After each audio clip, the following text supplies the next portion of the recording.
할렐루야.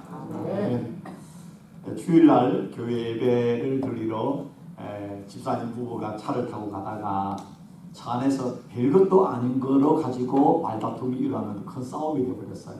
화가 난 남편 집사님이 중간에 내려가 집으로 와버렸어요. 그러니까 어쩔 수 없이 이제 여자 집사님, 부인 집사님만 교회 갔는데, 교회 갔다가 오후 늦게 이 부인 집사님이 집에 오더만은 다른 때 같으면 이러면 말도 한 3일은 안 하고 또 각방을 쓰는데, 그날도 너무 싹 웃는 거예요. 그리고 아주 저녁을 성대하게 맛있는 음식을 차려가지고 주는 겁니다. 아주 천사처럼 바뀌었어요.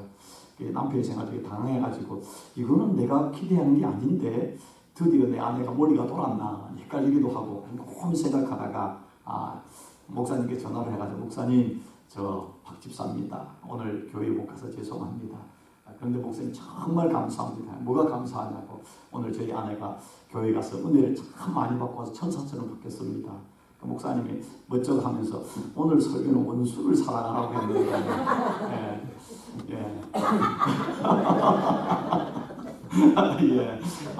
그리고 웃으시면 좋습니다.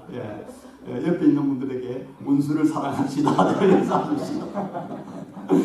저를 보고 하지 마시고 왜 저를 보고 하십니까? 우리가 참 가족이라는 것이, 또 우리가 이렇게 영적 가족은 어떻게 보면은 이 천생연분인데 서로 사랑하고 또 서로 사랑에 기대를 하는데, 기대한 것만큼 되지 않아 실망하다 보면 때로는 평생 원수처럼 느껴질 때가 있습니다. 아마도 예수님이 그걸 아셨던 것 같아. 그래서 원수를 사랑하라. 네 가족이 때로는 원수처럼 느껴질 때 사랑해야 된다. 그런 말이 아닌가, 오늘 말씀을 생각해 보게 됩니다. 11월은 우리 감사의 달이지 않습니까? 오늘 첫 주인데 정말로 하나님께 감사하고 또 더 나아가서 자기 자신에게 감사하고. 여러분, 자기 자신에 대해 칭찬을 해본 적이 있습니까? 자기 자신에게, 야 종식아 참 고맙다, 건강하게 지금까지 살아준 거 고맙다, 참 소화도 잘 시키고, 이렇게 여러 가지 자기 자신에 대해 축복 감사하는 것, 가족들에게 또 이웃들에게, 심지어는 자연을 바라보면서도 감사하는 것 참 중요합니다. 감사할 때 우리 마음에 감동이 생기고, 감동이 있으면 행복해지는 것입니다. 그래서 오늘은 제가 여러분에게 설교 제목을 다시 돌아온 자의 복이라는 제목으로 같이 은혜를 나누려고 합니다. 오늘 성경 본문 누가복음 17장 11절에서 18절 말씀은 너무나 유명한 말씀이시죠. 예수님께서 이제 3년 공생의 마지막 즈음에 예루살렘으로 이제 여행을 올라가는 겁니다. 예루살렘 올라가는 그 여정에서 북쪽 갈릴리에서 이제 남쪽에 있는 그 예루살렘으로 가려고 하면 중간에 사마리아가 있습니다. 그래서 사마리아와 갈릴리 중간 그 접경 지역에 있는 그 마을을 지나가다가 예수님과 제자들이 이제 배도 고프고 피곤해서 허기가 져가지고 마을에 들어가 좀 쉬기도 하고 음식을 먹기 위해서 마을을 들어가려고 마을 어귀를 들어가는데, 근데 저쪽 멀리서 마을 이쪽에서 큰 소리가 들리는데 가만히 들어보니까 문둥병자 10명이서 큰 소리로 이야기하는, 예수 선생님이요, 우리를 좀 불쌍히 여겨주세요. 우리가 문둥병에 걸렸습니다. 우리를 좀 치료하여 주었어요. 막 목이 터지라고 이야기를 하는 것입니다. 가던 걸음을 예수님이 멈추시고 그것을 가만히 바라보시다가 그것을 향해 갑니다. 그리고 예수님이 그들의 그 아픔과 눈물을 국률한 눈으로 가만히 보시더만은 예수님께서 그들과 대화를 나누다가 이제 하는 말이, 그래 내 마을에 있는 제사장에게 가서 내 몸을 보이라. 이 말이 뭐냐면은, 레위기에 보면은 문둥병 걸린 사람이 그 치유가 되면은 제사장에게 가서 확인을 받아야만이 이제 완쾌된 증서를 가지고 마을로 들어갈 수 있기 때문에 그렇게 예수님이 말씀하셨습니다. 이 사람들이 예수님의 말씀을 듣고 이제 그 마을의 제사장을 향해서 10명이 가다가 중간에 보니까 자기 몸이 다 나아버리는 거예요.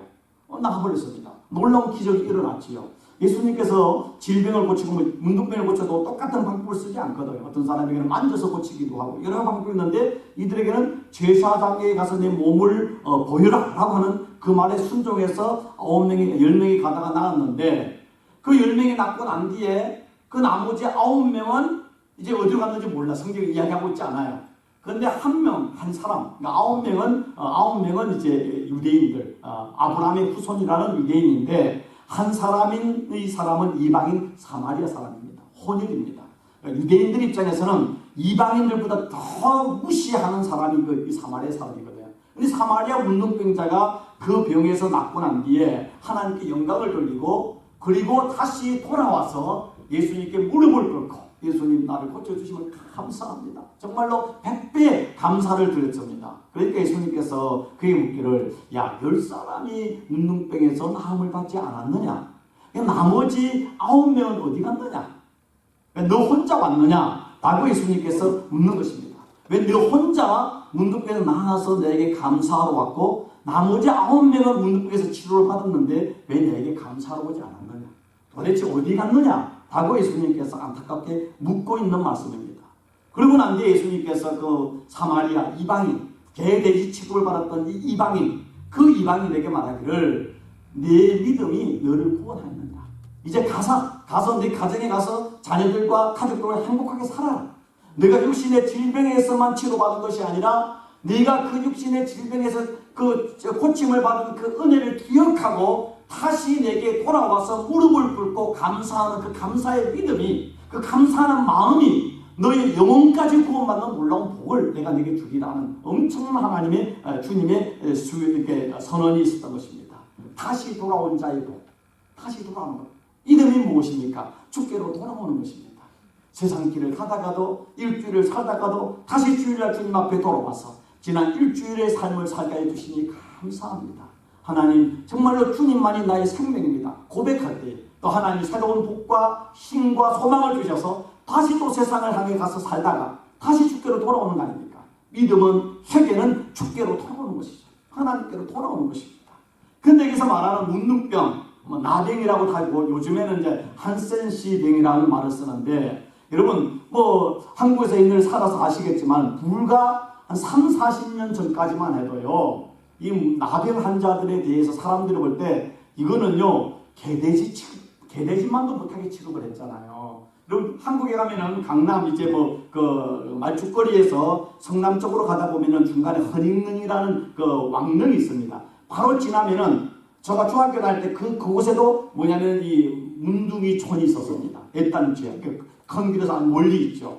그 다음에 여러분 보니까 분당에서 옆에가 그 용인 수지 아닙니까? 수지에 가면은 또 그 영광병원이라고 유명한 그 피부병 전문 병원이 있는데 그 병원이 어디 있는가 하면은 그 안에 산골장 제일 안쪽에는 그 문둥이촌에 있는 것입니다. 그러면 문둥이병을 치료하다 보니까 피부병이 아주 유명해가지고 전국에서 피부병으로 고생하는 마지막에 오는 걸 그곳에 와서 치료를 받는 것입니다. 제가 말씀드리면 불과 제가 중고등학교 다닐 때만 해도 벌써 그때도 문둥병 걸린 사람들은 따로 살았습니다. 그리고 그 마을의 이야기를 들어봤지만은 지금은 이제 그때 당시만 많이 괜찮아져 약이 좋아져가지고 이분들이 달아오고 그 다음에 땅값이 비싸져 부자가 됐어요. 근데 이분들이 이야기했다면 자기들이 불과 10년, 20년 제가 그때 이야기 들을 때 전만 해도 그 앞에 마을길을 못 지나갔대요. 마을길을 지나가면 무조건 돌멩이를 던져가지고 머리가 터지고 사방하고 이렇게 하기 때문에 지나가지는 못했다는 것입니다. 왜냐하면은 그래서 불과 3, 40년 전까지만 해도 우리나라에서도 문둥병은 하늘이 내린 병, 천형이라고 생각했습니다. 그러니까 마치 그 이스라엘 사람들 2000년 전에는요, 이 문둥병은 하나님이 내린 가장 무서운 저주 중에 하나가 바로 이 문둥병이라고 생각했습니다. 어떤 질병보다 사람을 육체적으로 뿐만 아니라 정신적으로, 영적으로도 하나님께 버림받은 사람으로 이렇게 취급을 받잖아요. 그렇기 때문에 이 문둥병 걸린 사람들은 자기 일평생 소원은 자기 전 재산을 다 팔아도 문둥병이 치료되는 것일 것입니다. 아니 자기 영혼을 팔아서라도 내가 문둥병에서 치료받을 수 있으면 치료받고 싶은 그런 간절한 소원이 있겠습니까? 문둥병에 걸리는 순간 이들은 마을에서 가정에서 집에서 쫓겨나가지고 성 밖에 저 사람들이 가장 일단 지역에서 그들끼리 살아야만 하는 것입니다. 나올 수가 없는 것입니다. 여러분 한국의 그 나병 시인 중에 돌아가신 한하훈님이라는 분이 있습니다. 그분이 쓴 시 중에 소록도로 가는 길이라는 시가 있어요. 소록도 전남공 제일 남쪽 지금은 이제 다리가 나와져가지고 소록도를 지나가지고 그 안까지 이렇게 다 사람이 살지만 옛날에 그 조그마한 섬이었잖아요. 거기에 집단 그 문둥이촌을 만들어가지고 나병 환자촌을 가지고 한 번 들어가면 평생 나오지를 못하잖아요. 가져가 완전히 입을 대잖아요. 이 하나원님이 그 소록도로 가는 길이라는 시를 적었는데 거기에 이렇게 시를 적고 있습니다. 가도 붉은 황토길 숨막히는 더위뿐이더라. 낯선 친구 만나면 우리 문둥이끼리 반갑다. 천안 산거리 지나도 수세미 같던 해는 서산에 남는데 가도 가도 붉은 항토길 숨막히는 더위 속에 쩔름거리며 가는 길 신을 벗으면 버드나무 밑에서 집가 가비를 벗으면 발가락이 또 한 개 없다. 앞으로 남은 두 개의 발가락이 잘릴 때까지 가도 가도 먼 천리 먼 전라도 길 이런 시를 지었어요. 그러니까 그 소락도로 향해 가면서 어느 순간 그 나무 밑에서 신발을 벗었는데 또 하나의 발가락이 나가버린 두 개뿐이 남지 않았어요. 얼마나 참 절망스럽겠습니까? 그런데 이렇게 절망스러운 정신적, 영적, 또 육체적 고통 속에 있는 이들이 이 예수님께서 오셔서 죽은 자도 살리고 장님도 고치고 문둥병도 고쳤다는 소문을 들었으니까 그 예수님이 그 마을을 지나간다니까 얼마만큼 정말 예수님을 만나고 싶겠습니까? 그런데 만날 수가 없어요. 그 유대인 그 랍비의 기록에 보면은 이런 말이 있습니다. 그러니까 문둥이가 지나간 곳에서는 계란도 사먹지 말아라 그 말이 있습니다. 심지어 또 말하면 문둥이가 50m 전방에서 있는데 그쪽에서 바람이 불어오면 나는 부정해진다는 말까지 할 정도예요. 그러니까 최소한 문둥병자와는 50m 이상 거리를 둬야지 가까이 있으면 부정해. 바람이 그리 불어오면 내가 부정해진다. 그만큼 그 문둥병자는 아주 불결한 사람으로 생각했던 것입니다. 그런데 이 문둥병자가 예수님이 그 마을에 들어가는데 최소한 50m 이상 떨어진 곳 아니겠습니까? 그곳에서 소리를 지르는 다윗의 자손 예수여, 나 예수 선생님이 나를 좀 불쌍히 여겨달라고 소리를 치는 것입니다. 예수님께서 그 소리를 듣고 그곳에 가서 그들에게 찾아가가지고 그들을 보시면서 그래 내가 낫기를 원하느냐? 예, 낫기를 원합니다. 그러면은 자 제사장에 가서 내 몸을 보이라. 참 예수님께서는 다른 데는 그냥 만져서 낫기도 하는데 여기서는 가서 보이라. 예수님 방법을 받았습니다. 그런데 이때 이 문둥병자들이 10명이 이제 그 마을에 제사장을 보러 가잖아. 나가서 간 게 아니잖아요. 지금 가다가 문둥병이 걸렸는데 마을 사람이 만약에 보면은 이들은 돌마다 죽는 거예요. 근데 자기에서 내가 죽어도 좋다. 내가 좀 예수님이 고쳐줄 수 있다면 내가 죽어도 좋다는 마음으로 가는 거 아니겠습니까? 근데 아마도 저는 야 이들을 저가 그 상황에 그걸 할 수 있을까? 야 가다가 마을 사람 만나면은 내가 돌마다 죽는데 예수님이 고쳐주고 가라야지 고쳐주지도 않고 가라면 이게 되겠나? 선생님 예수님 고쳐주시고 제사장 만나러 가야 되지 고쳐주지도 않고 가라면 뭐 어떻게 됩니까? 이렇게 되지 않겠습니까? 근데 아마도 이 사람들이 예수님의 소문도 많이 들었고 그러니까 뭔가 믿음을 들으면서 난다 그랬잖아요. 말씀을 듣고 예수님 소문을 들어서 믿음이 생긴 것도 있고 특별히 이들이 구약에 있는 나만의 이야기를 좀 알고 있을 것 같아요. 이게 뭐냐면은 그 아람 군대 장관이었던 나만이 문둥병에 걸렸는데 그 집에 그 종으로 끌려온 히브리 여종이 말하기를 우리 주인님께서 우리나라에 있는 엘리사 선지자를 만나면 그분이 고쳐주실 텐데. 그래서 그 소문을 듣고 나만이 이제 그 엘리사를 찾아왔잖아요. 왔는데 아니 그 그날의 대국인 그 아람의 2인자의 군대 장관이 왔는데도 엘리사가 문도 안 열고 사안을 가서 말하기를 요단강에서 7번 목욕을 해라. 그러니까 아이고 우리나라 가면 이보다 더 물도 맑고 좋은 그런 강이 많았는지 더럽고 좁은 저 요단강에서 내를 씻으라고 화가 나서 이제 간둘라 그랬잖아요. 집에 돌아가려고 다 씻거든요. 복수하리라. 근데 옆에는 부하들이 말하기를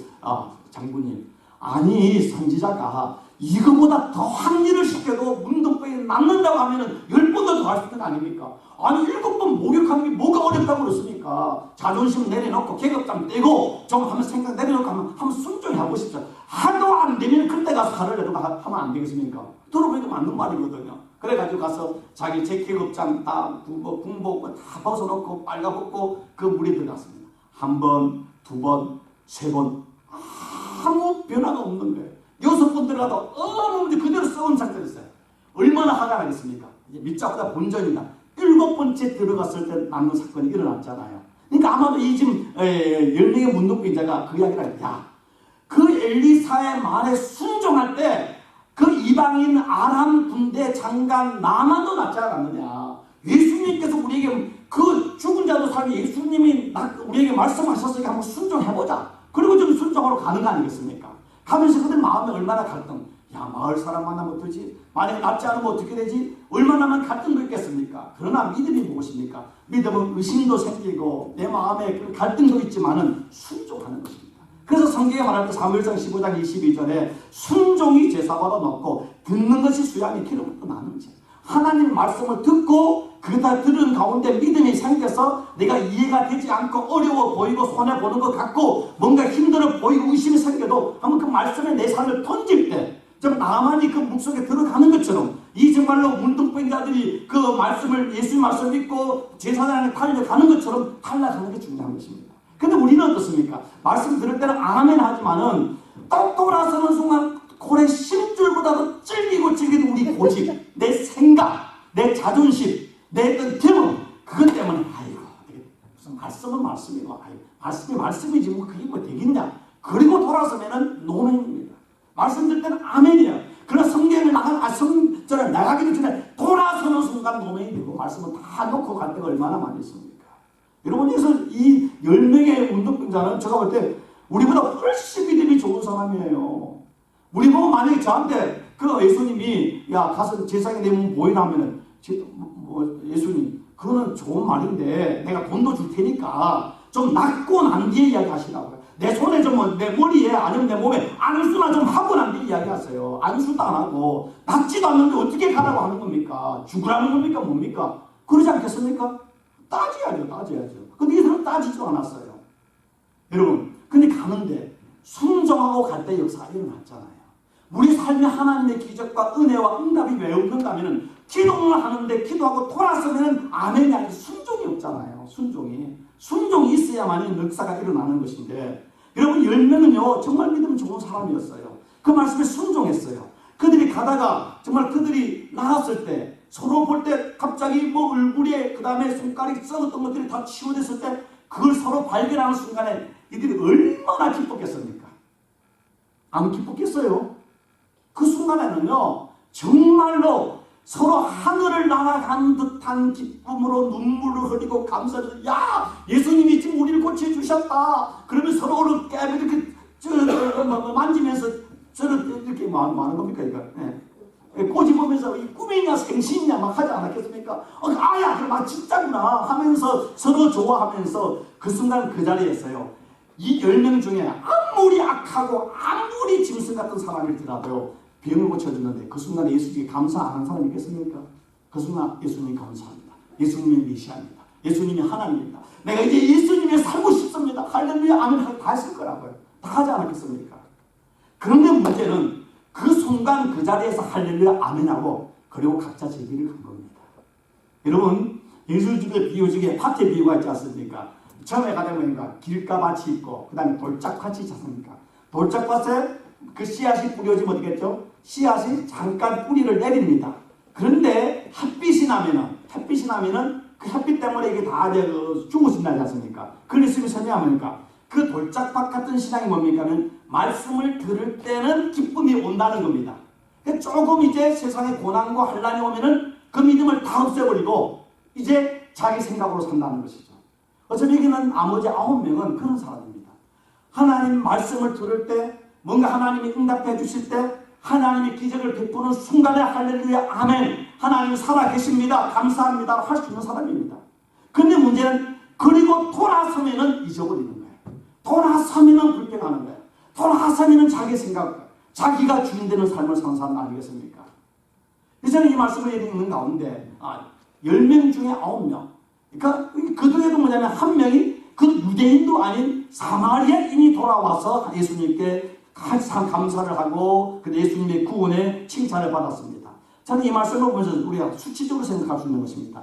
뭔가 하면은요 하나님의 은혜 또 하나님께서 축복 응답받으면 10명 중에 1명 정도만 겨우 감사할 수 있습니다. 여러분 우리가 이 결과 이랬지만은요 진짜 하나님의 은혜에 감사할 수 있는 사람은요 10명 중 1명 정도뿐이 안 돼. 나는 수치적으로 한번 보자는 거죠. 그것도 도리어 은혜 많이 받고 하나님을 더 오래 아는 사람보다 야 저 사람 믿음 있을 것 같아. 아이고 저 사람은 배우지도 못하고 가난하고 별것도 아니고 야 그렇게 무시하는 사람이 도리어 하나님께 감사할 수 있습니다. 은혜 많이 받고 건강하고 자녀도 잘 되고 뭔가 세상적으로 끙끙거리는 사람은요 더 은혜 받으면 감사할 것 같죠. 다 안 해요. 더 세상 길로 가는 것입니다.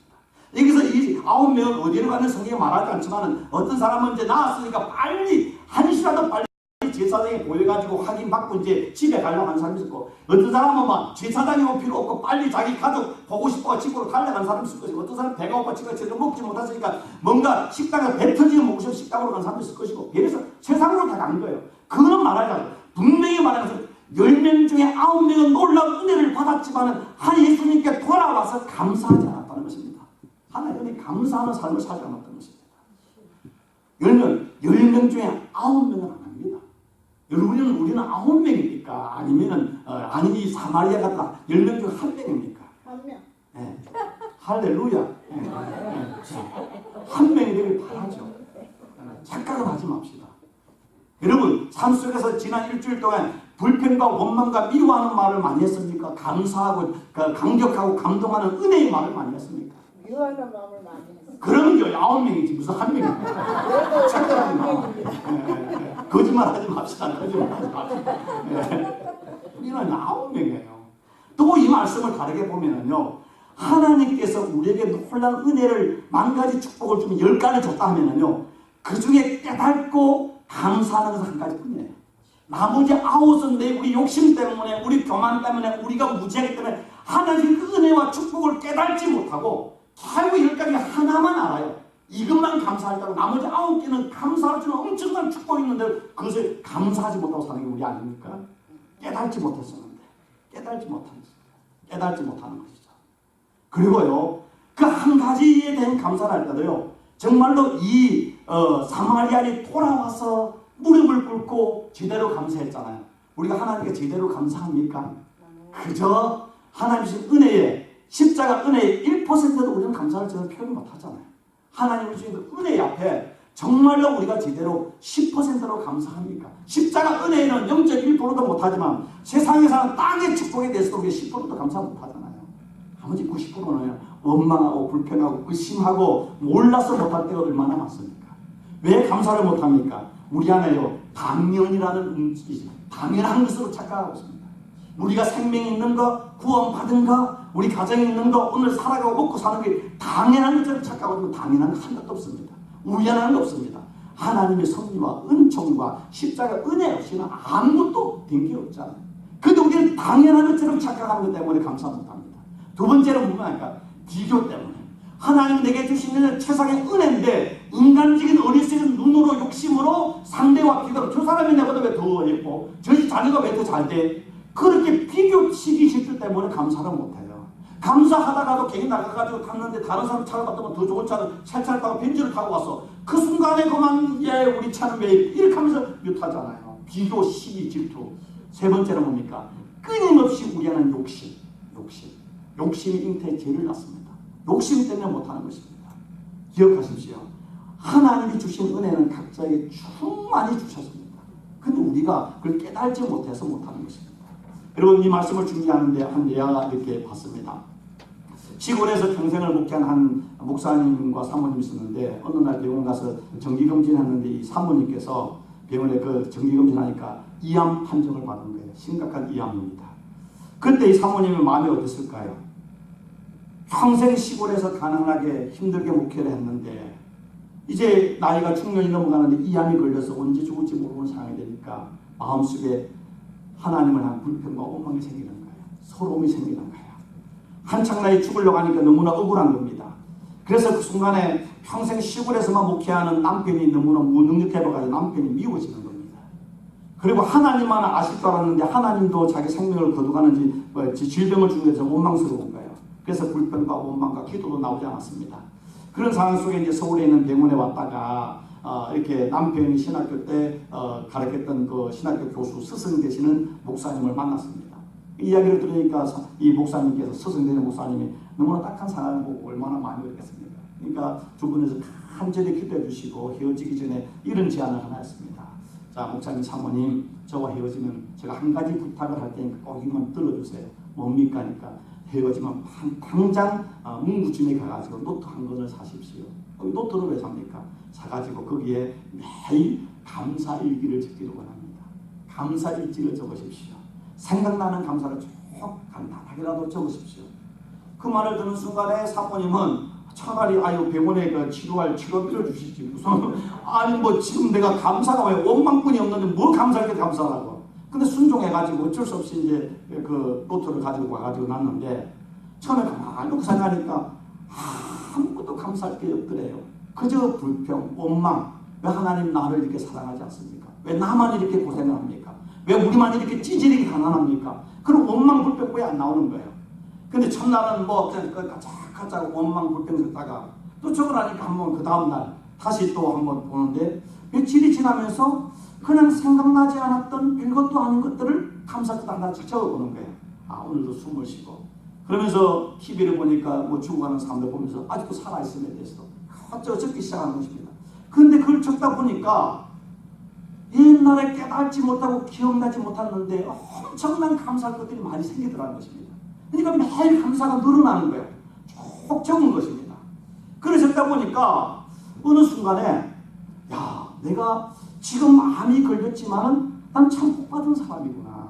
참말로 내가 하나님께 엄청 복을 받았는데 내가 감사하지 못했구나. 불평했구나. 원망했구나. 내가 불행한 삶을 살았구나. 그래서 마음에 기쁨이 생기고 오늘 당장 죽어도 나는 복 있는 사람이다. 그런 마음에 뭔가 소망과 확신과 그 다음에 뭔가 그 다리에 힘이 생기면서 뭔가 기뻐지는 거예요. 그러면서 야 이걸 그냥 또토에만 적는 것이 아니라 내가 내일 죽을지도 모르는데 내가 사람들 찾아가서 직접 감사해야 되겠다. 적어서 생각나는 사람들을 이제 찾아가는 남편에게 자식들에게 전화를 하고 이웃들에게 교인들에게 직접 찾아가고 못 찾아가면 전화를 해가지고 자기 생각나는 거 참 그때 그런 게 너무 감사합니다.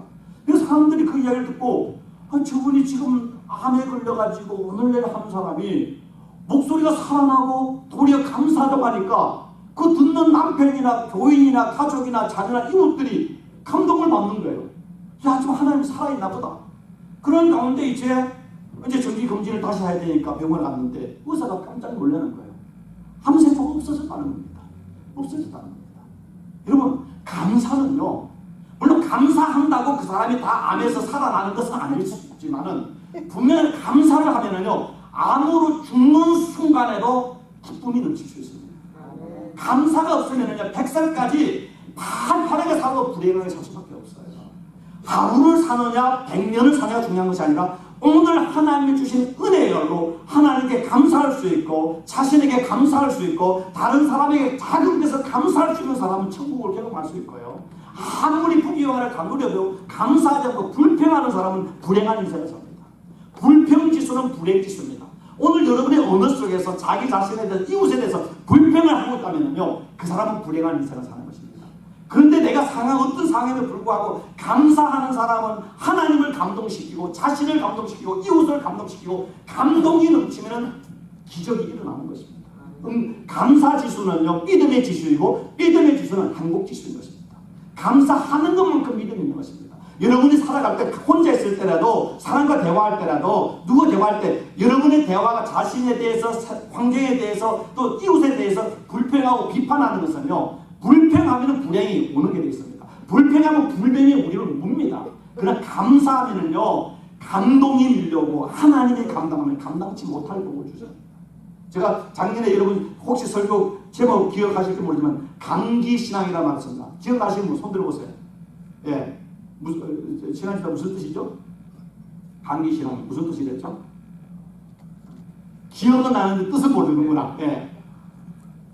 감사를 하면 기적이 일어난다. 감사를 하면 기적이 일어난다. 여러분 오늘 그렇지 않습니까? 다시 돌아와서 주님 앞에 무릎을 꿇고 주님 나를 고쳐주시니 감사합니다니까 평안히 가라. 네 믿음이 어떤 믿음입니까? 네가 돌아와서 감사하는 그 믿음이 너를 구원하였느니라. 하나님의 기적이 일어나잖아요. 여러분의 삶에 기적을 경험하기를 원합니까? 그렇다면 감사하십시오. 감사로 제사를 드리는 자가 나를 영화롭게 하나니 그 행위를 옳게 하는 자에게 내가 하나님의 구원을 보이리라. 감사할 때 우리의 기도를 들으시고 하나님이 크고 비밀한 일을 우리에게 보여주신다고 했습니다. 여러분의 삶 속에 감사의 생각이 감사의 언어가 감사의 삶이 회복됨으로 하나님의 기적과 하나님의 은혜와 하나님의 복이 흘러넘치는 거룩한 하나님의 백성들 되기를 주의 이름으로 축원합니다. 기도하겠습니다. 좋으신 하나님 감사합니다. 참 9명의 유대인보다 참 비천하고 천대받았던 사마리아인이 주님의 그 문둥병을 고쳐준 그 은혜를 기억하고 다시 주께로 돌아와서 무릎을 꿇고 주님께 감사할 때 평안히 가라, 내 믿음이 너를 구원하였느냐는 놀라운 더 큰 복을 받았습니다.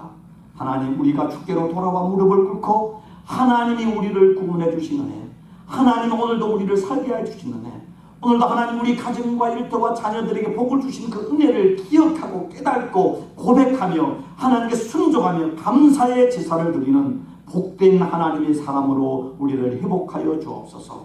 불행은 불뱀을 일으키 돌아오게 하고 불행은 우리에게 불평은 우리에게 불행을 가져온다는 사실을 기억하고 꿈에서라도 우리 입술에서 불평과 원망과 비판을 하지 않는 복된 입술, 복된 하나님의 사람으로 우리를 회복하여 주옵소서. 감사할 때 하나님이 감동하고 하나님이 감동하면 감당치 못할 복을 주시고 기적을 준다는 사실을 기억하고 언제나 우리 마음에 성령의 숯불로 찢어주셔서 감사와 기쁨과 사랑의 은혜로 충만함으로 하나님의 기적과 하나님의 감동의 은혜가 넘치는 거룩한 교회와 성도로 회복하여 주옵소서. 예수님의 이름으로 기도하옵나이다.